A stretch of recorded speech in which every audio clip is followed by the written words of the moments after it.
Students எல்லாரும் எப்படி இருக்கீங்க? வாழ்க வளமுடன். நான் உங்கள் Ayyadurai Pandian, department of English. இது வரைக்கும் நாம சப்ஜெக்ட் ஓரியன்டான வீடியோஸே கண்டினியூஸா பார்த்துட்டு இருந்தோம் இல்லைங்களா? சோ இந்த வீடியோல நாம பார்க்க போறது ஒரு டிஃபரெண்டான பாத். உங்களுக்கு ஆஃப்டர் கம்ப்ளீட்டிங் 12th ஸ்டாண்டர்ட் முடிச்சதுக்கு அப்புறம் நீங்க என்ன பண்ணலாம் அப்படின்ற ஒரு ஆம்பிஷன் உங்களுக்கு இருக்கும், எல்லாத்துக்குமே கண்டிப்பா இருக்கும் இல்லைங்களா? சோ அந்த பாத்வேய நீங்க எப்படி கண்டுபிடிக்கலாம், அந்த கெரியரோட கோலுக்கு நீங்க எப்படி அச்சீவ் பண்ணலாம் அப்படின்றத தான் நாம இந்த வீடியோல ஃபுல்லா கிளியரான ஒரு அப்ஜெக்டிவ்ல பார்க்க போறோம். சரிங்களா? சோ இதை நான் உங்களுக்கு ஃபுல்லா எக்ஸ்பிளைன் பண்றேன். Watch the video till the end. அப்பதான் உங்களுக்கு என்ன புரியும் அப்படின்னா, நம்ம காமர்ஸ் படிச்சிருக்கோம் அல்லது பயாலஜி படிச்சிருக்கோம், நமக்கு என்ன ஒரு ஸ்கோப் இருக்கு அப்படின்றத உங்களால கிளியரா அண்டர்ஸ்டாண்ட் பண்ணிக்க முடியும். சரிங்களா? வீடியோக்குள்ள போலாமா? Till the end. சரிங்களா? பாருங்க. First, career essential. இது யாருக்கான ஒரு வீடியோ அப்படின்னா, exclusively made for commerce students. சரிங்களா? காமர்ஸ் ஸ்டூடெண்ட்ஸ் தான். அப்ப காமர்ஸ்க்கு மட்டும் தானா அப்படின்லாம் கிடையாது. நீங்க மேக்ஸ் படிச்சிருந்தாலே you can go with commerce stream. சரிங்களா? சோ இப்ப பார்க்க போறது காமர்ஸ் ஸ்டூடெண்ட்ஸுக்கு ஃபியூச்சர் ஸ்கோப் என்னென்ன இருக்கு and high position, high paid jobs இந்தியாலையும் சரி அப்ராட்லயும் சரி உங்களுக்கு என்னென்ன ஃபியூச்சர் ஆப்பர்ச்சுனிட்டிஸ் இருக்கு அப்படின்றத ரொம்ப கிளியரா நான் எக்ஸ்பிளைன் பண்ண போறேன். வீடியோக்குள்ள போயிடலாமா? Let's get started. பாருங்க. ஃபர்ஸ்ட், காமர்ஸ் ஸ்டூடெண்ட்ஸ் அப்படின்னு எடுத்துக்கிட்டாலே இந்த காமர்ஸ் ஸ்ட்ரீம் அப்படின்றது ஒரு பெரிய கரியரை வந்து உங்களுக்கு பில்ட் பண்ணக்கூடிய ஒரு டிபார்ட்மெண்ட். சரிங்களா? காமர்ஸ் அப்படின்னு எடுத்துக்கிட்டா ரொம்ப ஈஸியா இருக்கும் அப்படின்றதையும் தாண்டி ஃபியூச்சர்ல நிறைய ஸ்கோப் இருக்கக்கூடிய ஒரு கரியர் தான் நம்ம காமர்ஸ் ஸ்ட்ரீம். ஏன் அப்படின்னு கேக்குறீங்களா? இந்தியா மாதிரியான ஒரு நாடு, ரொம்ப வளர்ந்து வந்துட்டு இருக்க ஒரு நாடு. சரிங்களா? நம்ம வந்து இந்தியா 5வது இடத்துல இருக்கோம் பொருளாதாரத்துல, 4வது இடத்துல இருந்தோம். அது ஜப்பான் வந்து ஓவர் கம் பண்ணிடுச்சு. ஸோ நம்ம பின்னாடி இருக்கிறோம், 5வது இடத்துல இருக்கிறோம். ஸோ அப்போ உலகத்திலேயே வளர்ந்து வரக்கூடிய எக்கனாமிக்கல் கண்ட்ரி அப்படின்றதுல இந்தியாவும் ஒண்ணு. சரிங்களா? இதுல எந்த மாற்று கருத்து கிடையாது. அப்போ ஃபியூச்சர்ல உங்களுக்கு பினான்சியல் ஓரியன்டான ஜாப்ஸ் வந்து நிறைய இருக்கு. அப்போ என்ன மாதிரியான கோர்ஸ் படிக்கலாம், அந்த காலேஜஸ் எங்க படிக்கலாம், அதுல எவ்வளவு மார்க் எடுத்தா நமக்கு அந்த ஒரு பினான்சியல் டிபார்ட்மெண்ட்ல ரொம்ப பெரிய ஹை பெய்டு ஜாப்ஸ் உங்களுக்கு கிடைக்கும் அப்படின்றத தெளிவா பாக்குறோம். So first of all, commerce students read this first. சரிங்களா? சோ இதை என்ன பண்ணணும் அப்படின்னா, ஃபர்ஸ்ட் ரீட் பண்ணிக்கோங்க அப்படின்னு சொல்றோம். ஏன் அப்படின்னா, முக்கியமான விஷயமே காமர்ஸ் ஸ்டூடெண்ட்டை பொறுத்த வரைக்கும் உங்களுக்கு ஒரு பெரிய ஐடியா இருக்கும். அந்த ஐடியா எந்த அளவுக்கு நீங்க அதுல கன்சிஸ்டன்டா இருக்கீங்களோ, எந்த அளவுக்கு அந்த கோலை நோக்கி மூவ் பண்றதுக்கு அடுத்த ஸ்டெப் எடுக்கிறீங்களோ, அதை பொறுத்துதான் உங்களோட ஃபியூச்சர் டிட்டர்மைன் பண்ண முடியும். சரியா? சோ இங்க இருக்கிற இந்த ஒரே ஒரு சென்டென்ஸ் மட்டும் பாருங்க.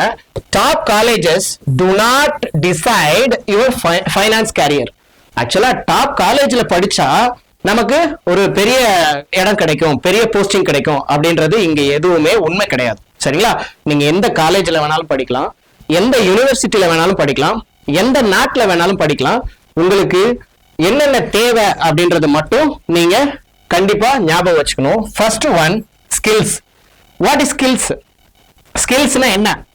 உங்களுக்கு தேவையான, இப்ப நீங்க பினான்ஸ் செக்டார் எடுத்துட்டீங்க, பினான்ஸ் செக்டார்ல என்னென்ன இம்பார்ட்டன்டான விஷயங்கள் இருக்கு அப்படின்றத தெரிஞ்சுக்கக்கூடிய ஒரு நாலேஜ், அடிஷனல் நாலேஜ் நீங்க கண்டிப்பா வளர்த்துக்கணும். கோர்ஸ், சர்டிபிகேட் ஓரியன்டான கோர்ஸ் தவிர நமக்கு நிறைய கோர்சஸ் அடிஷனலா இருக்கும். நம்மளோட நாலேஜை கெயின் பண்ணிக்கிற மாதிரி நிறைய விஷயங்கள் இருக்கு. இப்பெல்லாம் ஏஐ வந்துருச்சு பாருங்க. ஏஐல நீங்க என்ன கேட்டாலும் கிடைக்கும். உங்களோட நாலேஜ் எவ்வளவோ விஷயங்கள்ல நீங்க பில்ட் பண்ணிக்கலாம். சரிங்களா? அடுத்தது குளோபல் எக்ஸ்போஷர். குளோபல் எக்ஸ்போஷர் அப்படின்னா, குளோபல் மார்க்கெட்லயும் சரி, குளோபலா எக்கனாமிக்கல் ஓரியன்டா, ஜியோ பொலிட்டிக்கலா என்ன நடக்குது அப்படின்றத நீங்க என்ன பண்ணணும், அப்பப்ப அப்டேட் பண்ணி தெரிஞ்சுக்கணும். ஏன்னா இப்போ இந்தியால கிட்டத்தட்ட 1,00,000 கோடிக்கு மேல ஃபியூச்சர் இன்வெஸ்ட்மெண்ட்டை சிப் ஓரியன்டான கம்பெனிஸ் வந்து நம்ம ஊர்ல இன்வெஸ்ட் பண்ண போறாங்க. சென்னையில கூட அதுக்கு உண்டான அறிக்கையை விட்டுருக்காங்க. என்விடியா அப்படின்ற ஒரு அமெரிக்கன் கம்பெனி நமக்கு ஒரு 10,000 கோடியில ஒரு சிப் மேனுஃபேக்சரிங் பண்ற கம்பெனியை இங்க பில் பண்ண போறாங்க. சோ அப்படி பில் பண்ணா அங்க எத்தனை பேருக்கு கரியர் ஆப்பர்ச்சுனிட்டி கிடைக்கும் அப்படின்றத பாத்துக்கோங்க. சரிங்களா? சோ இந்த மாதிரி ஒவ்வொரு வருடமும் investors, foreign investors, foreign companies வந்து இந்தியால வந்து பிசினஸ் ஸ்டார்ட் பண்றதுக்கு ரொம்ப ஆர்வமா இருக்கிறாங்க. ஏன் அப்படின்னா, நம்ம இந்தியால பாப்புலேஷன் அப்படின்றதையும் தாண்டி நிறைய ஸ்கோப் இருக்கு, நிறைய விஷயம். ஏன்னா நிறைய ஜியோ பொலிட்டிக்கல் சம்பந்தப்பட்ட நிறைய வாருக்கோ இல்ல வேற நம்ம எதுவுமே அனாவசியமா சண்டை போடுறது கிடையாது. நமக்கு அந்த லேண்டு, மாஸ் லேண்ட் நம்ம கிட்ட இருக்கு. மொத்தமா அவங்களுக்கு தேவைப்படுற சோர்சஸ் எல்லாமே கவர்மெண்ட் நமக்கு அவங்களுக்கு அப்ரூவ் கொடுத்துரும். ஸோ அதனால ஜியோ பொலிட்டிக்கல் அதாவது குளோபல் எக்ஸ்போஸ்டரை நீங்க கவனமா பார்த்துக்கணும். அடுத்தது சக்சஸ். இது ரெண்டும் உங்களுக்கு இருந்தது அப்படின்னா யூ கேன் கெட் சக்சஸ் அப்படிங்கிறது தான். Today's finance jobs are global, tech driven and skill focused. So இங்க இருக்கிறதுலே முக்கியமா என்ன அப்படின்னா வேர்ல்டு லெவல்ல யாரெல்லாம் நல்லா அப்டேட்டடாகவும் ஃபினான்ஸ்ல ரொம்ப டெப்தாகவும் நாலேஜபிளா இருக்காங்களோ they can get jobs from multinational companies அப்படின்றதான் இங்க முக்கியமான உண்மை. முக்கியமா ஸ்கில் ஃபோக்கஸ்ட் தான். நீங்க எந்த காலேஜ்ல படிச்சீங்க, என்ன கோர்ஸ் படிச்சீங்க அப்படின்றது இங்க தேவையே கிடையாது. ஸோ உங்களோட ஸ்கில்ஸ் நீங்க டெவலப் பண்ணிக்கணும். ஸோ இதுல பாத்தீங்கன்னா MNCs higher what you can do. MNCs அப்படின்றது மல்டிநேஷனல் கம்பெனிஸ். மல்டிநேஷனல் கம்பெனிஸ்னா என்ன? நம்மளோட வெளிநாடுகள்ல இருக்கக்கூடிய கம்பெனியும் சரி, இல்ல நம்ம நாட்டில இருக்கக்கூடிய கம்பெனி வெளிநாடுகள்ல பிரான்ச் ஓபன் பண்றது அப்படின்றது தான் இங்க எம்என்சிஸ் அப்படின்னு சொல்லுவாங்க. ஸோ அவங்க யாரை எடுக்கிறாங்க? ஹையர்னா ஹையர் பண்றது, அதாவது வேலைக்கு ஆள் எடுக்கிறது. அவங்க யாரை பார்த்து எடுக்கிறாங்க? நீங்க எங்க படிச்சீங்க அப்படின்றத பார்த்து இல்ல, உங்களால என்ன பண்ண முடியும் அப்படின்றத வச்சுதான் என்ன பண்றாங்க, உங்களோட ஆப்பர்ச்சுனிட்டிஸ் உங்களுக்கு கொடுக்குறாங்க. சரிங்களா? ரைட். இப்ப பாருங்க, ஃபர்ஸ்ட் ஒரு மிகப்பெரிய ஹை பெய்டு ஜாப் அப்படின்னு எடுத்துக்கிட்டா இந்தியால ஃபினான்ஸ் ஆபரேஷன்ஸ் அனாலிஸ்ட். முக்கியமா இந்த ஃபைனான்ஸ் ஓரியன்டான கம்பெனிஸா இருக்கட்டும், கார்பரேட் நிறுவனங்களா இருக்கட்டும், அங்க ஃபினான்ஸ் அனாலிசிஸ்ட் அப்படின்னு சொல்லிட்டு வச்சு ஒரு போஸ்டிங் இருக்கும். அவங்களோட வேலை என்ன அப்படின்னு பாத்தீங்கன்னா, முக்கியமா அவங்களுக்கு என்ன படிச்சிருக்கணும் அப்படின்னு பாத்தீங்கன்னா காமர்ஸ் படிச்சிருக்கணும். முக்கியமா இந்தியால எவ்வளவு சம்பளம் கொடுப்பாங்க அப்படின்னு பாத்தீங்கன்னா 6 lakhs to 11 LPA, அதாவது வருஷத்துக்கு 11 லட்சம் 12 லட்சமா கூட இருக்கலாம். ஏன்னா அப்கமிங்ல நிறைய இன்க்ரீஸ் ஆகும், சாலரிஸ் ஹைக் வந்து கண்டிப்பா கொடுத்துட்டே இருப்பாங்க. முக்கியமா அப்போ மாசத்துக்கு 1 lakh உங்களுக்கு சம்பளம். சோ LPA என்ன? lakhs per annum. சரிங்களா? அடுத்தது ஒருவேளை அப்ராட்ல நீங்க ஜாப் வாங்கிட்டீங்க அப்படின்னா 40 to 75 lakhs, குறைஞ்சபட்சம் மாசத்துக்கு 3 லட்சம் ரூபாய் சம்பளம் கிடைக்கும். சரிங்களா? And what to they to, அவங்க என்ன பண்ணணும் அப்படின்னு கேட்டீங்கன்னா மேனேஜ் பினான்சியல் டிரான்சாக்ஷன்ஸ். ஒரு கம்பெனி இருக்கு, மிகப்பெரிய ஒரு கார்பரேட் கம்பெனியா இருக்கு. அந்த கம்பெனியோட டிரான்சாக்ஷன்ஸ் என்னெல்லாம் நடக்குது, ஒருவேளை அங்க இருக்கிற எம்ப்ளாயிஸ்க்கு கொடுக்குற டீல இருந்து அவங்க பண்ற ஒரு பெரிய இன்வெஸ்ட்மெண்ட் வரைக்கும் இந்த பினான்ஸ் டிபார்ட்மெண்ட் தான் மேனேஜ் பண்ணணும், இல்லைங்களா? சோ அப்படி மேனேஜ் பண்ற ஒரு போஸ்டிங். பினான்சியல் டிரான்சாக்ஷன்ஸ் என்னெல்லாம் நடந்திருக்கு, எவ்வளவு நடந்திருக்கு அப்படின்றத டேட்டாவோட வச்சிருக்கிறது தான் இந்த posting. Maintain reporting systems. Maintain reporting சிஸ்டம்ஸ்னா டெய்லி டே டு டே லைஃப்ல ஏன்னா அவங்க சின்ன சின்னதா இருந்து அந்த கம்பெனில இருக்கக்கூடிய ஒரு கார்டன்ல இருக்கக்கூடிய சம்பளத்துல இருந்து பெரிய போஸ்டிங்ல இருக்கிற மேனேஜருக்கு கொடுக்குற சம்பளம் வரைக்கும் எல்லாமே ரெக்கார்டிக்கலா நீங்க என்ன பண்ணணும், அதை மெயின்டைன் பண்ணணும். Handle back and global finance operations.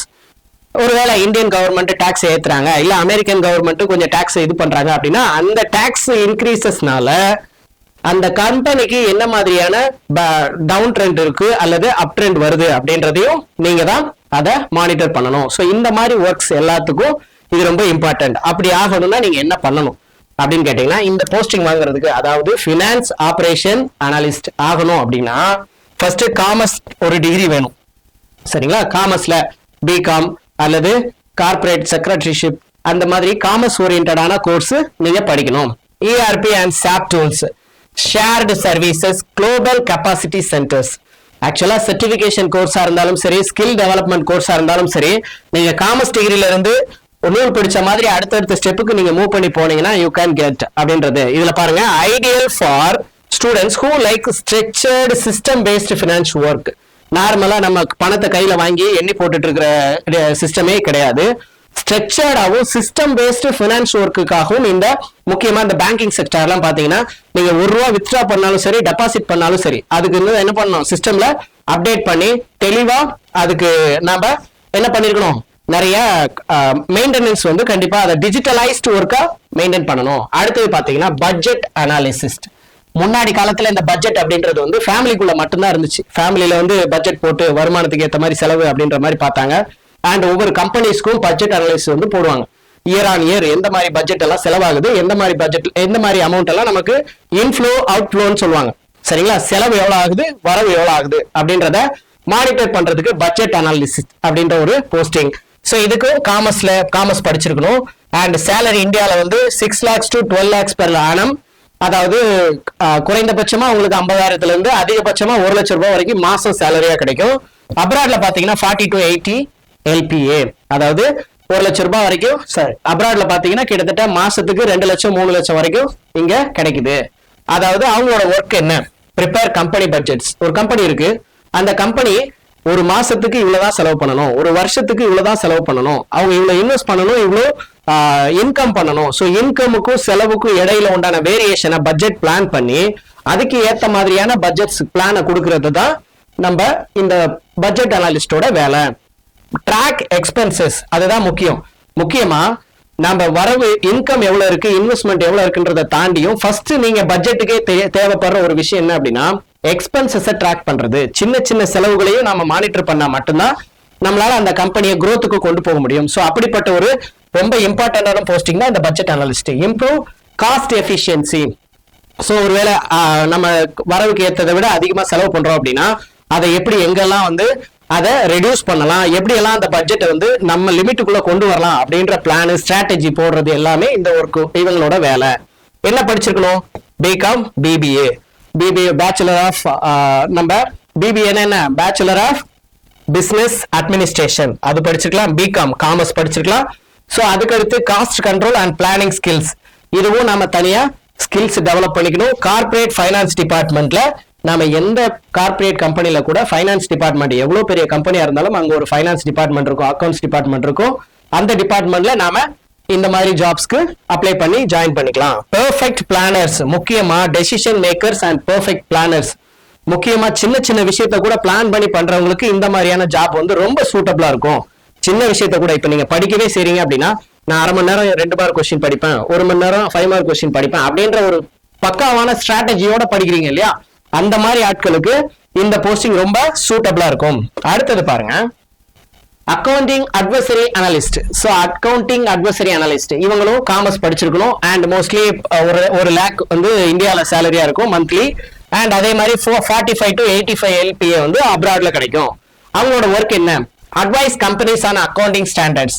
முக்கியமா கம்பெனிஸ்க்கு அட்வைஸ் பண்றது. அட்வைஸ்ன்றா அவங்களோட பினான்சியலோட வேல்யூ என்ன, அவங்களோட ப்ராஃபிட் என்ன, நெட் ப்ராஃபிட் என்ன, அண்ட் அதை தாண்டி அதோட செலவினங்கள் என்ன, அதை எப்படி உங்களோட இன்வெஸ்ட்மெண்ட் growth என்ன அப்படின்ற மொத்த பிளானிங்குமே இவங்க தான் கொடுப்பாங்க.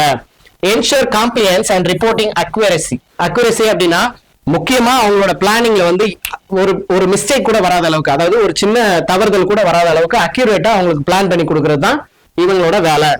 Support global audits and frame works. Global audits அப்படின்னா மற்ற கம்பெனிகளை விட வேர்ல்டு லெவல்ல நம்ம டெவலப் ஆகிறதுக்கு என்னென்ன ஒர்க் எல்லாம் பண்ணணுமோ அதுக்கு ஏத்த மாதிரி ஸ்ட்ராட்டஜியை பிளான் பண்ணி கொடுக்கறது தான் இந்த ஜாபோட வேலை. என்ன படிச்சிருக்கணும்? பிகாம் படிச்சிருக்கணும். Financial reporting standards. So financial reporting standards அப்படின்றத நம்ம தெளிவா ஒரு ஸ்கில்ல டெவலப் பண்ணிருக்கணும். Big 4 advisory internship, international reporting roles. So முக்கியமா இந்த போஸ்டிங்க்கு தேவையான அடிஷனல் ஸ்கில்ஸையும் குவாலிஃபிகேஷனையும் நீங்க என்ன பண்ணிருக்கணும்? டெவலப் பண்ணிருக்கணும். High demand role with strong global mobility.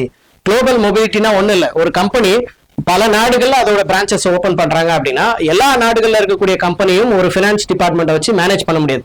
So அப்ப அந்தந்த டிபார்ட்மெண்ட் அந்தந்த கண்ட்ரீஸ்ல இருக்கக்கூடிய, ஏன்னா ஒரே நாடுகள்ல இப்போ இந்தியாவில் இருக்கக்கூடிய டாக்ஸ் வேரியேஷன் சைனால இருக்காது. அப்ப நீங்க சைனால அந்த கம்பெனியை வச்சிருக்கீங்கன்னா அங்க உள்ள ரெகுலேஷனுக்கு ஏத்த மாதிரி நாம அங்க ஒரு ஸ்ட்ராட்டஜியை பில்ட் பண்ணணும் இல்லைங்களா. ஸோ இந்த மாதிரி அக்கவுண்டிங் அட்வைசரி அனலிஸ்ட் அப்படின்றதே ஒரு ரொம்ப வேல்யூபிளான போஸ்டிங்கா இருக்கும். நார்மலா நம்ம காமர்ஸ் படிச்சவங்களுக்கு ஒரு ஸ்ட்ரீம் அப்படின்றது நிறைய பாத்வே இருக்கக்கூடிய ஒரு ஸ்ட்ரீம். காமர்ஸ்ன்றது மட்டும் இல்லாம பயாலஜி எப்படியோ அதே மாதிரி கம்ப்யூட்டர் சயின்ஸ் எப்படியோ அதே மாதிரி காமர்ஸும் ஒரு எஃபெக்டிவான ஸ்ட்ரீம் தான். சரிங்களா? ஸோ அடுத்த வேலை என்னன்னு பாத்தீங்கன்னா corporate finance analyst. So corporate finance analyst அப்படின்னா என்னன்னு பாத்தீங்கன்னா இதுக்கு குவாலிஃபிகேஷன், அதாவது நம்ம எலிஜிபிலிட்டி என்னன்னு பாத்தீங்கன்னா காமர்ஸ் படிச்சிருக்கணும். மந்த்லி சேலரி 1 lakh, அதாவது 8 to 15 lakhs LPA கிடைக்கும். அண்ட் 50 to 95 lakhs LPA கிடைக்கலாம். அதாவது கிட்டத்தட்ட 4 லட்சம் ரூபாய்னு வச்சுக்கோங்க. சரிங்களா? அதாவது 1 கோடி ரூபாய் வரைக்கும் உங்களுக்கு சம்பளம் கிடைக்கிறதுக்கு வாய்ப்பு இருக்கு இன்னும் அப்ராட். சரிங்களா? And what to they to? Budgeting and forecasting. Budgeting அப்படின்றது ஒரு கம்பெனியோட வரக்கூடிய மாதங்களையும் வரக்கூடிய குவார்டர்லி ஆர் ஆனுவல் இயர்லியும் எந்த மாதிரியான செலவினங்களும் அண்ட் வரவுகளும் இருக்கு அப்படின்றத பட்ஜெட் போடுறது. அதுக்கடுத்து financial strategy planning. Financial strategy பிளானிங்னா எந்த ஒரு கம்பெனியா இருந்தாலும் எந்த நோக்கத்தோட ஆரம்பிச்சிருப்பாங்க, சரிங்களா? இன்கம் தான் பேஸ் பண்ணி ஆரம்பிச்சிருப்பாங்க. ஸோ அப்போ அந்த இன்கம் நிறைய வரணும் அப்படின்னா நாம என்னென்ன ஸ்ட்ராட்டஜி பிளான் பண்ணணும், எந்த இடத்துல செலவுகளை கட் பண்ணணும், எந்த இடத்துல இன்வெஸ்ட் பண்ணணும், அந்த இன்வெஸ்ட்மெண்ட் கரெக்டான ப்ராஃபிட் நமக்கு கொடுக்குதான்றத மானிட்டர் பண்ணணும். இது வந்து ஒரே நாள்ல முடிஞ்சு போற வேலை கிடையாது. ரெகுலர் மானிட்டரிங் இருந்தா மட்டும்தான் உங்களால அதை கரெக்டா ஃபாலோ பண்ண முடியும். Business performance analyse. இப்போ ஒரு கம்பெனி ஆரம்பிச்சிட்டாங்க, 30 வருஷம் ஆச்சு, நல்லா பெர்ஃபார்ம் பண்ணிட்டு இருக்கு. திடீர்னு ஒரு 5 வருஷம் கழிச்சு கொரோனா மாதிரியான ஒரு இது வருது, ஒரு பேண்டமிக் வருது அப்படின்னா அந்த இடத்துல நீங்க என்ன பண்ணணும், கம்பெனியோட growth எந்த அளவுக்கு டவுன் ஆயிருக்கு, போன வருஷத்துக்கும் இந்த வருஷத்துக்கும் எந்த அளவுக்கு டவுன் அண்ட் அதுக்கு அடுத்து இம்ப்ரூவ்மெண்ட் எப்படி இருக்கு அப்படின்றத மானிட்டர் பண்றதுக்கும் நாம பெர்ஃபார்மன்ஸ் அனலிஸ்ட் மாதிரி நாம அந்த இடத்துல இருக்க வேண்டியிருக்கும், சரிங்களா? அப்ப இதுக்கு என்ன கோர்ஸ் படிச்சிருக்கணும், பிகாம் இல்லைன்னா ஏதாவது ஒரு ஃபைனான்ஸ் டிகிரி படிச்சிருக்கணும். Corporate finance tools. ஸோ கார்பரேட்டுக்கே தனித்தனியா ஃபைனான்ஸ் மேனேஜ் பண்றதுக்கே நிறைய டூல்ஸ் எல்லாம் இருக்கு, அப்ளிகேஷன் இருக்கும், ஏஐ டூல்ஸ் இருக்கும். அந்த மாதிரி விஷயங்கள்ல நாலேஜை நீங்க வளர்த்துக்கணும். Business analytic skills. Business analytic ஸ்கில்னா நார்மலா ஒரு தள்ளுவண்டி கடையில வரக்கூடிய செலவு எவ்வளவு அண்ட் வருமானம் எவ்வளவு, ஒரு காய்கறி கடையில வரக்கூடிய செலவு எவ்வளவு, வருமானம் எவ்வளவு, அதுக்கு என்னென்ன ஸ்ட்ரக்சர் தேவைப்படுது அப்படின்ற மாதிரி ஒரு காமனா நமக்கு அந்த மார்க்கெட்டிங் ஸ்கில்ல வந்து நாலேஜ் இருந்திருக்கணும். அடுத்தது global corporate roles. Global corporate ரோல்ஸ்னா ஒரு பெரிய பெரிய கம்பெனில நமக்கு ஃப்ரெஷராவோ இல்ல அசிஸ்டண்டாவோ வேலை பார்த்த எக்ஸ்பீரியன்ஸ் இருந்தது அப்படின்னா உங்களால இந்த லெவலுக்கு போக முடியும். அடுத்தது என்னன்னு பாத்தீங்கன்னா ஃபைனான்சியல் அனாலிஸ்ட். ஃபைனான்சியல் அனாலிஸ்ட் அப்படின்னா எந்த இடத்துக்கு நீங்க போனாலும், எந்த ஒரு கார்பரேட் கம்பெனியோ எந்த ஒரு முதலாளிகிட்டயோ நீங்க போய் வேலை செய்யணும் அப்படின்னாலும் உங்களுக்கு அந்த ஃபைனான்சியல் அப்படின்ற ஒரு விஷயத்துல டெப்த் நாலேஜ் இருக்கணும். ஸோ அதனாலதான் சொல்றேன், நாட் ஓன்லி சப்ஜெக்ட் புக்கை தாண்டியும் உங்களோட நாலேஜை ஃபினான்ஷியல் ஓரியன்டான ஸ்கில்ஸ் டெவலப் பண்றதுல நீங்க அதிக செலவிடுங்க. பாருங்க, இப்போ காமர்ஸ் டீம் படிச்சிருக்கீங்க, இந்த போஸ்டிங் யாரெல்லாம் போகலாம் அப்படின்னா பிசிஎம் ஸ்டூடெண்ட்டும் போகலாம், பிசிக்ஸ் கெமிஸ்ட்ரி மேத்தமெட்டிக்ஸ் படிச்சவங்களும் இந்த போஸ்டிங் போகலாம், காமர்ஸ் படிச்சவங்களும் இந்த போஸ்டிங் போகலாம். ஸோ நார்மலா 1 lakh per மந்த்துக்கு கிடைக்கும் அண்ட் நியர்லி 1 crore எல்பிஏ வரைக்கும் கிடைக்கும். அதாவது ஒரு வருஷத்துக்கு 1 கோடி ரூபாய் வரைக்கும் சம்பளம் வாங்குற அளவுக்கு இந்த போஸ்டிங்க்கு வேல்யூ உண்டு. Analysis financial data. So analysis financial data அப்படின்னா அந்த நிறுவனம் ஆரம்பிச்சதுல இருந்து இப்ப வரைக்கும் எந்த அளவுக்கு growth ஆயிருக்கு, எந்த அளவுக்கு சவால்களை சந்திச்சிருக்கு, எந்த அளவுக்கு புதுசா இன்வெஸ்ட்மெண்ட் பண்ணிருக்காங்க, இதோட ஃபியூச்சரா இன்னும் ஒரு 10 வருஷம் கழிச்சு இந்த கம்பெனி எங்க இருக்கும் அப்படின்றத மாதிரியான நிறைய நாலேஜை அனலைஸ் பண்றது, பினான்சியல் டேட்டாவை அனலைஸ் பண்றது. Build reports and dashboards. Dashboards and reports அப்படின்னா அந்த கம்பெனியோட total financial management reports ready பண்றது. அதுக்கடுத்து support investment and business decisions. இந்த இடத்துல ஒரு கம்பெனி இருக்கு, அந்த கம்பெனி இப்ப சென்னையில இருக்குன்னு வச்சுக்கோங்க, பெங்களூர்ல அவங்களோட பிரான்ச் ஓபன் பண்ண போறாங்க. ஸோ சென்னையில இருக்கிற மாதிரியான என்வரான்மெண்ட் பெங்களூர்ல இருக்காது. ஸோ அப்ப அதுக்கு என்னென்ன தேவைகள் இருக்கும், அதோட ஃபியூச்சர் growth எப்படி இருக்கும் அப்படின்ற மொத்த பிளானையும் நம்ம என்ன பண்ணணும், பினான்சியல் டெசிஷனா எடுத்து கொடுக்கணும். ஸோ அப்போ business decision and financial decision அப்படின்றது ரொம்ப இம்பார்ட்டன்ட். ஸோ அப்போ பினான்சியல் அனாலிஸ்ட் அப்படின்னா நமக்கு பினான்சியல் ஓரியன்டா நிறைய டெப்த் நாலேஜ் இருந்தா நம்மளால இந்த போஸ்டிங் போக முடியும். இதை என்னென்ன கோர்ஸ் படிச்சிருக்கணும் அப்படின்னா பிகாம், பிபிஏ, ஃபைனான்ஸ் டிகிரி, ஏதாவது ஒரு ஃபைனான்ஸ் டிகிரி நீங்க படிச்சிருந்தா போதும். Excel and financial modelling. அதாவது ஒரு பினான்ஸ் மேனேஜ்மெண்ட் அப்படின்றது சின்ன சின்ன விஷயங்கள்ல இருந்து நமக்கு டெவலப் ஆகி வர்றதா. நார்மலா நம்ம ஒரு கோர்ஸ் படிச்சதுனால நமக்கு அந்த மேனேஜ்மெண்ட் வந்துடாது. சின்ன சின்ன விஷயங்கள்ல உங்களோட பினான்ஸ் மேனேஜ்மெண்ட்டை நீங்க கத்துக்கிட்டீங்க அப்படின்னா ஒன்னும் இல்ல, சிம்பிளா சொல்லணும் அப்படின்னா ஒரு காய்கறி கடைக்காரர் இருக்காரு வச்சுக்கோங்க, அவர் தக்காளிக்கு எவ்வளவு செலவு பண்றாரு, 10 கிலோ வாங்குறாரு அப்படின்னா அந்த 10 கிலோவை எப்படி விற்கிறாரு, விற்கிறதுல எவ்வளவு ப்ராஃபிட் வச்சிருக்காரு. ஒருவேளை இந்த 10 கிலோல 7 கிலோ தான் வித்திருக்கு, மீது 3 கிலோ என்ன ஆயிடுச்சு, பெண்டிங் ஆயிடுச்சு, நாளைக்கு அந்த 3 கிலோல 1 கிலோ அழுகி போயிடும் இல்லைங்களா? சோ அப்ப அந்த 1 கிலோ வேஸ்டேஜை எப்படி மேனேஜ் பண்றாரு, அந்த 7 கிலோல பேலன்ஸ் பண்றாரா? அப்படி பேலன்ஸ் பண்ணதுக்கு நாளைக்கு அவர் 10 கிலோ வாங்கின இடத்துல 12 கிலோ வாங்கினா தான் அவர் பிசினஸ் growth ஆகுதுன்னு அர்த்தம். அதே 10 கிலோ வாங்கி அதே மாதிரி 1 கிலோ வெளியில போட்டாரு அப்படின்னா அவரோட என்ன இருக்கும், growth வந்து ஒரே லெவல்ல போயிடும், ஸ்டெபிலிட்டியா போயிடும். ஸோ அந்த இடத்துல நம்மளோட planning, financial modelling and marketing எப்படி ஒர்க் அவுட் ஆகுது அப்படின்றத நம்ம ரொம்ப தெளிவா புரிஞ்சுக்கணும். Internship and MNC global firm. Internship அப்படின்றது நார்மலா காலேஜஸ்லயோ யூனிவர்சிட்டிஸ்லயோ நடக்கக்கூடிய ப்ரோக்ராம்ல கலந்துக்கிறது அண்ட் எம்என்சி கம்பெனிஸ்ல வேலை செய்யறது. குளோபல் ஃபோம் அப்படின்னா மல்டிநேஷனல் கம்பெனிஸ் தாண்டியும் இருக்கக்கூடிய ஆர்கனைசேஷன்ல ஒர்க் பண்றது எல்லாமே இந்த டிபார்ட்மெண்ட்டுக்கு ஹெல்ப்ஃபுல்லா இருக்கும். இப்போ இவ்வளவு நேரம் நம்ம ஒரு டாப் 5 போஸ்டிங் பார்த்துட்டோம் சரியா. காமர்ஸ் ஸ்ட்ரீம்ல ரொம்ப இம்பார்ட்டன்டான 5 போஸ்டிங் நம்ம பார்த்துட்டோம். இப்போ செக்டார்ஸ் எதெல்லாம் உங்களுக்கு இருக்கு சரியா, பினான்சியல் ஓரியன்டான செக்டார்ஸ் எப்படி இருக்கு அப்படின்றதையும் அதோட ஃபியூச்சர் growth எப்படி இருக்குன்றதையும் இதுல பார்க்கலாம். பாருங்க, ஃபர்ஸ்ட் இன்வெஸ்ட்மெண்ட் ரிசர்ச். இது ரொம்ப ரொம்ப இம்பார்ட்டன்டான ஒரு ஜாப் சரிங்களா. இதுலதான் நிறைய வாய்ப்புகள் கொட்டி கிடக்குது. இன்வெஸ்ட்மெண்ட் ரிசர்ச் அப்படின்றது ஒருத்தர் இருக்கிறாரு, இப்போ நான் இருக்கிறேன்னு வச்சுக்கோங்க, என்கிட்ட ஒரு 1 லட்சம் ரூபாய் இருக்கு. இதை நான் சும்மா வச்சிருந்தேன்னா என்ன ஆகும், இன்ஃபிளேஷன் வந்து இந்தியாவோட இன்ஃபிளேஷன் 7% என்ன ஆயிட்டு இருக்கு, growth ஆயிட்டு இருக்கு. அப்படின்னா இன்னைக்கு நீங்க வாங்குற 1 லட்சம் ரூபாய்க்கு வாங்குற ஒரு காரு அடுத்த வருஷம் வாங்கும்போது 1,07,000 ரூபாயா இருக்கும் சரிங்களா. இதுதான் இன்ஃபிளேஷன். நார்மலா நீங்க ஒரு டீ கடையில இப்போ நீங்க டீ வாங்குனீங்கன்னா 15 ரூபாய், ஆனா ஒரு 10 வருஷத்துக்கு முன்னாடி எவ்வளவு இருந்துச்சு, 5 ரூபாய் 10 ரூபாய்க்குள்ள இருந்திருக்கும் இல்லையா. சோ அந்த ரேஷியோ 7% இந்தியாவோட இன்ஃபிளேஷன் growth ஆகுது அப்படின்றதுனால நாம என்ன பண்ணணும், இந்த இன்வெஸ்ட்மெண்ட் ரிசர்ச்சர் அப்படின்னா என்ன போஸ்டிங் கேட்டீங்கன்னா, இப்ப என்கிட்ட இருக்கிற 1 லட்சம் ரூபாய நீங்க அதை 1,10,000 இல்ல 1,15,000 இன்வெஸ்ட்மெண்ட் பண்ணி அதை எப்படி பில்ட் பண்ணி கொடுக்கலாம் அப்படிங்கிறது தான் இங்க நிறைய இன்வெஸ்ட்மெண்ட் ரிசர்ச்சோட வேலை. இதுக்கு என்ன சொல்லுவாங்க அப்படின்னா நம்மளோட ஏஎம்சி அப்படின்னு சொல்லுவாங்க, அதாவது asset management company. Asset management company என்ன சார் இவங்களோட ரோல் அப்படின்னு கேட்டீங்கன்னா, இந்தியால கிட்டத்தட்ட 9% மக்கள் தான் சரியா, 9% மக்கள் தான் இந்தியன் ஷேர் மார்க்கெட்லயும் ஸ்டாக் மார்க்கெட்லயும் மியூச்சுவல் ஃபண்ட்ஸ்லயும் பாண்ட்ஸ்லயும் corporate bonds and gold FD ETF இதுல எல்லாத்துலயும் இன்வெஸ்ட் பண்றாங்க. வெறும் 9% தான் சரிங்களா. இப்படி 9% மக்கள் தான் இருக்கிறாங்க. இது 2035 சரிங்களா, வரக்கூடிய ஃபியூச்சர்ல 10 வருஷம் கழிச்சு, இப்ப 26 இல்லையா, இன்னொரு 9 வருஷம் கழிச்சு 20 to 25% ஆகிறதுக்கு வாய்ப்புகள் இருக்கு அப்படின்னு சொல்லியிருக்காங்க. அப்படின்னா கவர்மெண்ட் செபி அப்படின்ற ஒரு ரிஜிஸ்டர்டு செபி கம்பெனி வந்து அனௌன்ஸ் பண்ணிருக்காங்க. அதாவது செபி அப்படின்றது ஸ்டாக் மார்க்கெட்டையும் மியூச்சுவல் ஃபண்ட்ஸையும் கண்ட்ரோல் பண்ற ஒரு ஆர்கனைசேஷன், கவர்மெண்ட் ஆர்கனைசேஷன். அவங்க என்ன சொல்லியிருக்காங்க அப்படின்னா 20 to 25% வந்து இந்த growth வந்து அதிகமா இருக்கும். அப்படின்னா என்ன அர்த்தம், அசெட் மேனேஜ்மெண்ட் கம்பெனினா என்ன பண்றாங்க அப்படின்னா, நம்ம இண்டிவிஜுவலோ அல்லது கார்பரேட்டோ அவங்களோட இன்வெஸ்ட்மெண்ட்ஸை வாங்கி அவங்க இன்னொரு இடத்துல இன்வெஸ்ட் பண்ணி அதுல இருந்து ப்ராஃபிட் எடுத்து நமக்கு கொடுக்குறாங்க சரிங்களா.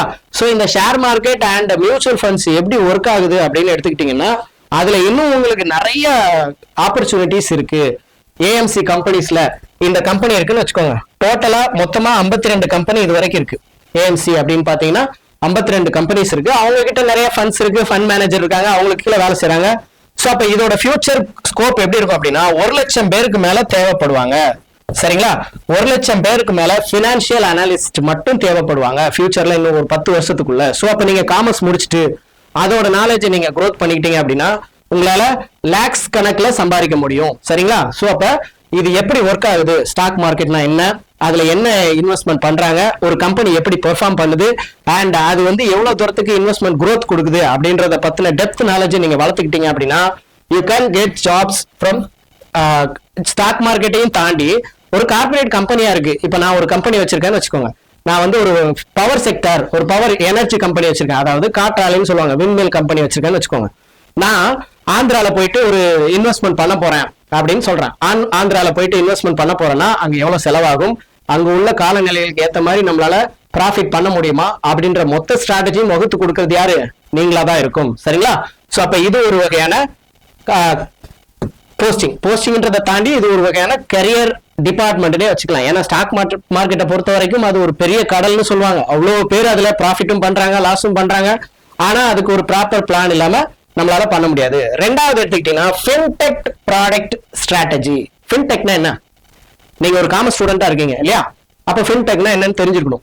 என்ன ஃபின்டெக்னா, ஃபினான்ஸ் டெக்னாலஜி. டெக்னாலஜி எல்லா இடத்தையும் கொண்டு வந்துட்டாங்க, பயோ டெக்னாலஜின்னு கொண்டு வந்துட்டாங்க. அதான் நம்ம பிடெக்னு படிக்கிறோம் இல்லையா.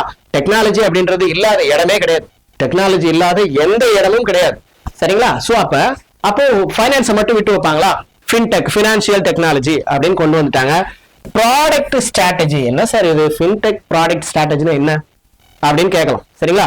ஒரு விஷயத்தை நல்லா புரிஞ்சுக்கோங்க, லைஃப் இன்சூரன்ஸ் அப்படின்னு ஒண்ணு உண்டு, எல்ஐசி கார்பரேஷன் அப்படின்றத கேள்விப்பட்டிருப்பீங்க சரிங்களா. அவங்களோட வேலை என்ன, அவங்க என்னதான் சார் பண்றாங்க அப்படின்னு கேட்டீங்கன்னா அவங்களோட ப்ராடக்ட்டை நம்ம கிட்ட விற்கிறாங்க.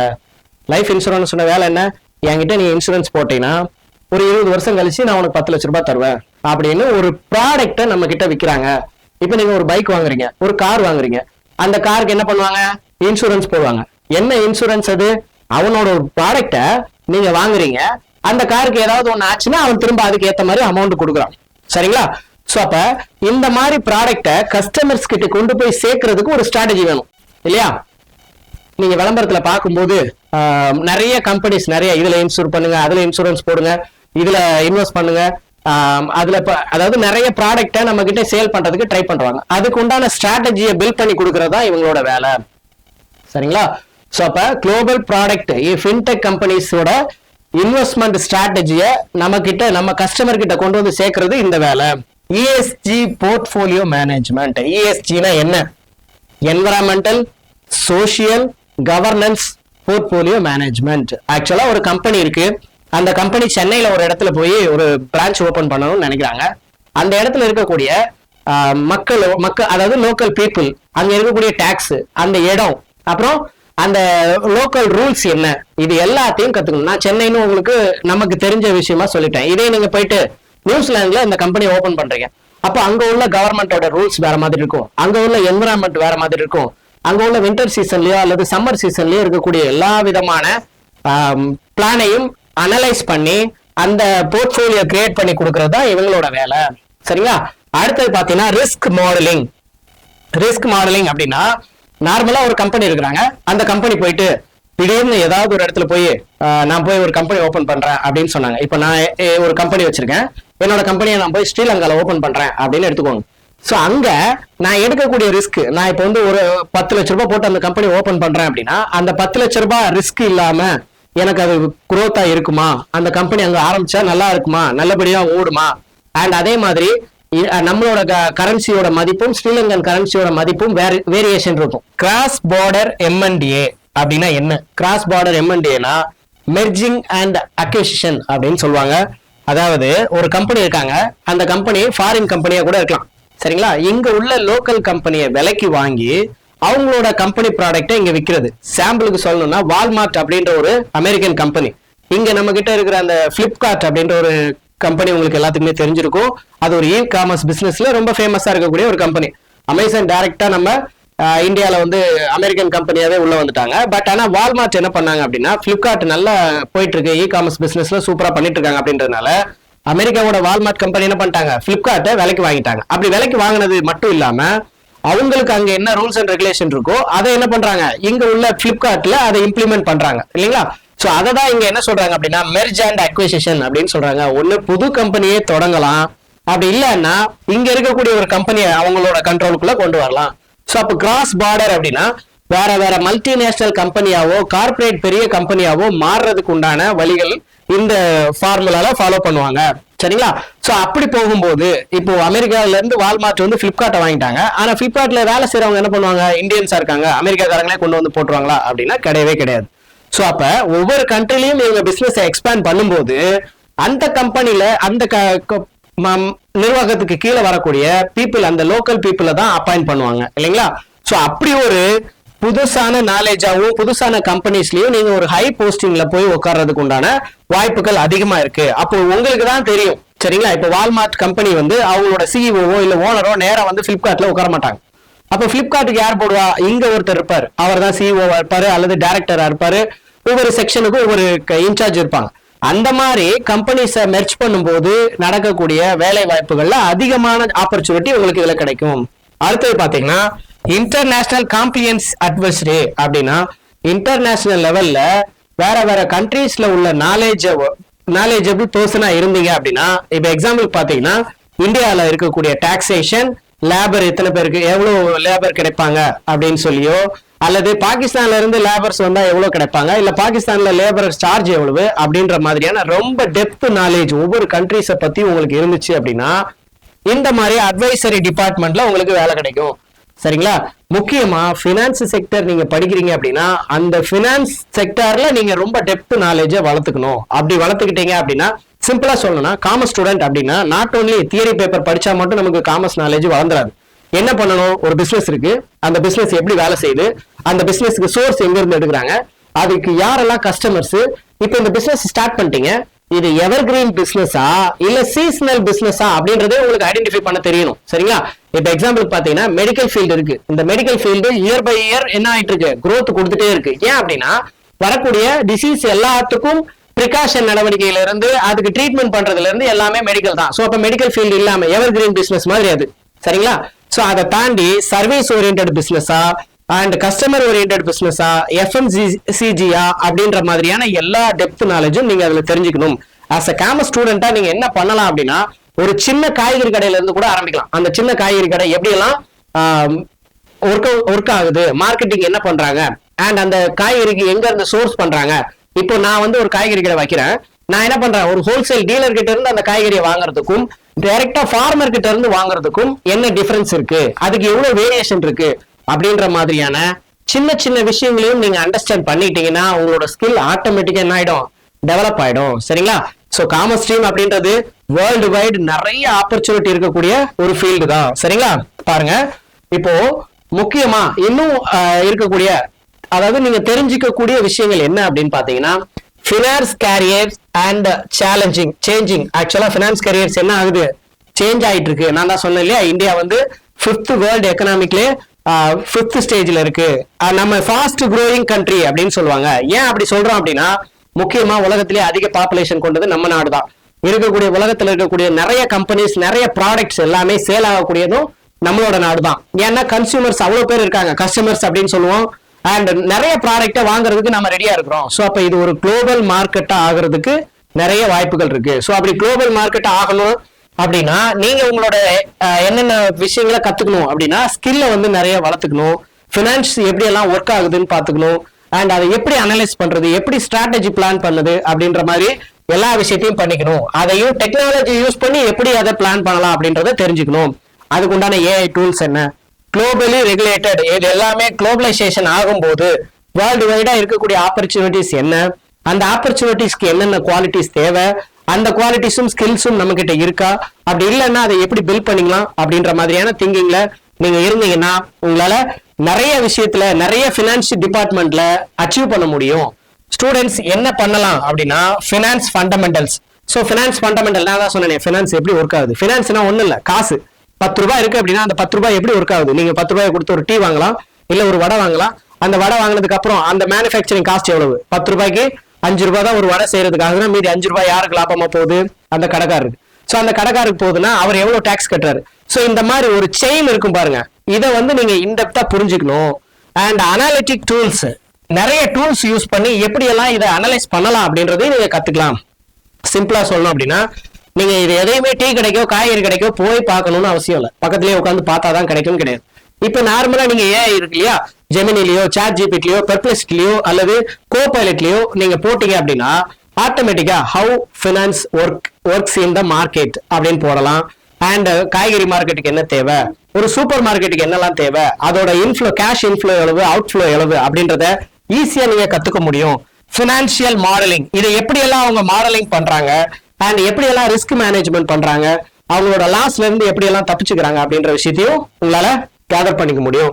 சர்டிபிகேஷன்ஸ், இந்த சர்டிபிகேஷன்ஸ் அப்படின்னா நீங்க கோர்ஸ் இப்போ பிகாமோ பிசிஓ பிபிஓ ஏதோ ஒன்று படிக்கிறீங்க, காமர்ஸ் ஓரியன்டான குரூப்ஸ் படிக்கிறீங்கன்னா அதை படிக்கும் போதே side by side skill development and certification course எல்லாம் என்ன இருக்கு, அதை எப்படி நம்ம டெவலப் பண்ணிக்கணும். அந்த கோர்ஸ் 6 மாசம் இருக்கலாம், 3 மாசம் இருக்கலாம், 2 வருஷத்துக்கு உண்டான கோர்ஸ் எல்லாம் இருக்கலாம். உங்களோட செக்டாருக்கு, உங்களோட டிபார்ட்மெண்ட்டுக்கு என்ன ஸ்கில் தேவை, அதுக்கு எந்த யூனிவர்சிட்டி எந்த டிபார்ட்மெண்ட் வந்து சர்டிபிகேஷனல் கோர்சஸ் எல்லாம் நடத்துறாங்க அப்படின்றத பத்தின அவேர்னஸை தெரிஞ்சுக்கோங்க. குளோபல் மார்க்கெட் அவேர்னஸ், இதை தான் நான் ஃபர்ஸ்டே சொன்னேன். முக்கியமா காமர்ஸ் ஸ்டூடெண்ட்ஸுக்கு வேர்ல்டு வைடு நடக்கக்கூடிய நியூஸஸ் தெரிஞ்சிருக்கணும். அதுக்காக நான் வந்து இங்க ஆக்சிடென்ட் நடந்துச்சு, இல்ல அங்க அது நடந்துச்சு இது நடந்துச்சு எல்லாம் நான் சொல்லவே வரல. I'm telling you that geopolitical newses. இப்ப சிம்பிளா சொல்லணும்னா பிப்ரவரி 28 அமெரிக்கா வந்து ஈரான் மேல வார் கனெக்ட் பண்ணாங்க இல்லையா. சோ அந்த ஈரான் மேல வார் கனெக்ட் பண்ண உடனே நம்ம நாட்டுல அது எவ்வளவு பெரிய பாதிப்பு ஆச்சு அப்படின்றது உங்களுக்கே தெரிஞ்சிட்டு இருக்கும். ஏன்னா கேஸ் ரெஸ்ட்ரிக்ஷன் ஆயிடுச்சு, 45 நாளைக்கு முன்னே ஒரு தடவை தான் கேஸ் வந்து புக் பண்ண முடியும், அண்ட் சிட்டிஸ்ல 30 நாளைக்கு ஒரு தடவை தான் புக் பண்ண முடியும் அப்படின்ற மாதிரி ரூல்ஸ் எல்லாம் போட்டாங்க. ஏன் ஈரான் மேல அமெரிக்கா குண்டு போட்டா இங்க இருக்கக்கூடிய சிலிண்டருக்கு பாதிப்பு வருது அப்படின்றத என்னைக்காவது யோசிச்சிருக்கீங்களா? சரி, அதையும் தாண்டி நிறைய இடங்கள்ல பெட்ரோல் தட்டுப்பாடு வந்ததெல்லாம் இருந்துச்சு. நிறைய நாடுகள்லயும் நம்ம நாட்டிலயுமே சில இடங்கள்ல பெட்ரோல் தட்டுப்பாடெல்லாம் வந்துச்சு. ஏன் அவங்க 2 பேரும் சண்டை போட்டா நமக்கு ஏன் தட்டுப்பாடு வருது அப்படின்ற மாதிரியா என்னைக்காவது யோசிச்சிருக்கீங்களா? சோ இந்த கண்ட்ரிஸ் தான் வேற வேறையே தவிர நாம எல்லாரும் இன்டர் கனெக்டட். ஒரு கண்ட்ரி இல்லாம இன்னொரு கண்ட்ரி இருக்க முடியாது. நம்ம இல்லாம இன்னொரு கண்ட்ரி வாழ முடியாது, இன்னொரு கண்ட்ரி இல்லாம நம்ம வாழ முடியாது. ஏன்னா நம்ம கிட்டத்தட்ட ஒரு 75 to 80% ஆஃப் ஆயில் எல்லாமே நாம என்ன பண்ணிட்டு இருக்கோம், இம்போர்ட் பண்ணிட்டு இருக்கோம். அண்ட் நம்ம கிட்ட விளையிற அக்ரிகல்ச்சர் ப்ராடக்ட்ஸை எக்ஸ்போர்ட் பண்ணிட்டு இருக்கோம்.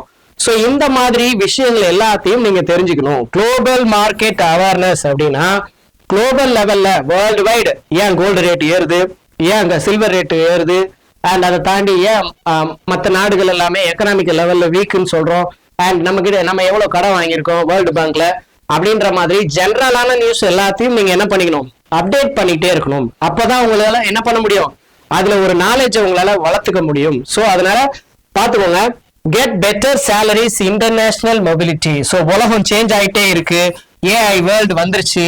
சோ இதுல நீங்க எப்படி எல்லாம் சர்வைவல் பண்ணணும் அப்படின்றத நீங்க நாலேஜையும் ஸ்கில்ஸையும் டெவலப் பண்ணிட்டா மட்டும்தான் உங்களால சர்வைவல் பண்ண முடியும். சரிங்களா? சோ இது வரைக்கும் நான் சொன்ன விஷயங்கள் எல்லாமே ஓவராலா உங்களுக்கு புரிஞ்சுன்னு நினைக்கிறேன். அண்ட் முக்கியமா ஏதாவது இந்த கெரியர் ஓரியன்டான டவுட்ஸ் இருந்துச்சுன்னா கமெண்ட்ல சொல்லுங்க, அதுக்கு நாங்க ரிப்ளை பண்றோம், அல்லது அதுக்கு ஏத்த மாதிரி ஒரு வீடியோ மேக் பண்ணி உங்களுக்கு கொடுக்குறோம். சரிங்களா? சோ காமர்ஸ் ஸ்டூடெண்ட்ஸ், நாம காமர்ஸ் எடுத்துட்டோம், நமக்கு என்ன ஆப்பர்ச்சுனிட்டி இருக்கும் அப்படின்ற கன்ஃபியூஷன்ல இருக்கவே வேண்டாம். இத மாதிரியான நிறைய ஆப்பர்ச்சுனிட்டிஸ் வேர்ல்டு வைடு இருக்கு. நீங்க பண்ண வேண்டியது எல்லாமே உங்களோட skills development and knowledge global அப்டேட்டை நீங்க பண்ணிக்கணும். சரிங்களா? சோ இதே மாதிரி ஒவ்வொரு குரூப் ஸ்டூடெண்ட்ஸுக்கும் என்னென்ன தேவைப்படும், அவங்களுக்கு எந்தெந்த காலேஜஸ் இருக்கு, ஃபியூச்சர்ல என்னென்ன ஸ்கோப் இருக்கு அப்படின்றத இன்னும் அடுத்தடுத்த வீடியோ சீரீஸ்ல நம்ம பார்க்கலாம். அது வரைக்கும் இந்த யூடியூப் சேனல்ல கனெக்டடாவே இருங்க. உங்களுக்கு இன்ஃபர்மேட்டிவான வீடியோஸ், அதாவது பிசைட்ஸ் சப்ஜெக்ட் வீடியோஸும் வரும், இந்த மாதிரி கரியர் கைடன்ஸ் இன்ஃபர்மேட்டிவ் வீடியோஸும் வரும். சரிங்களா? ஓகே, அடுத்த வீடியோல சந்திக்கலாம். Thank you so much. Bye bye.